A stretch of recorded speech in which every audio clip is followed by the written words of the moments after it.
Sa politika, misibog na si Mayor Samsam Gullas sa iyang kandidatura pagka-kongresista sa 1st District sa lalawigan sa Sugbo aron mapapili pag-usab pagka-mayor sa Dakbayan sa Talisay. Samtang Provincial Comelec nag-atang sa posibleng switching nga mitabo sa pipila ka mga kandidato. Si Faye Marie Dumabok sa detalye.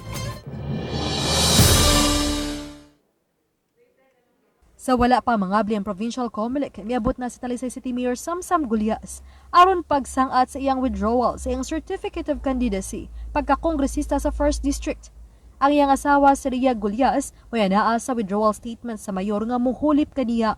Kay sa withdrawal statement ni Mayor Samsam naaman dito nga si Gullas mo iyang substitute.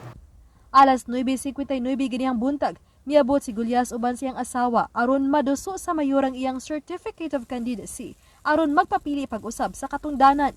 Si Gullas kisa magpapili unta pagka-mayor gingong mi-withdraw usab siyang kandidatura. Alas 8:01 ganihang buntag.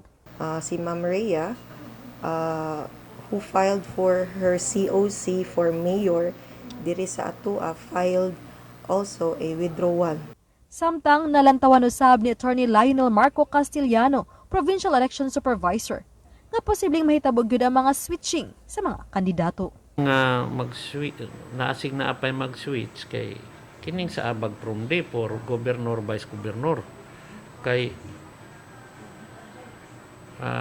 dili man mga politiko ang nipile na naikuna. Uban ni Philip Patricio Grod Prado, ako si Faye Marie Dumabok. Balitang Bisdak.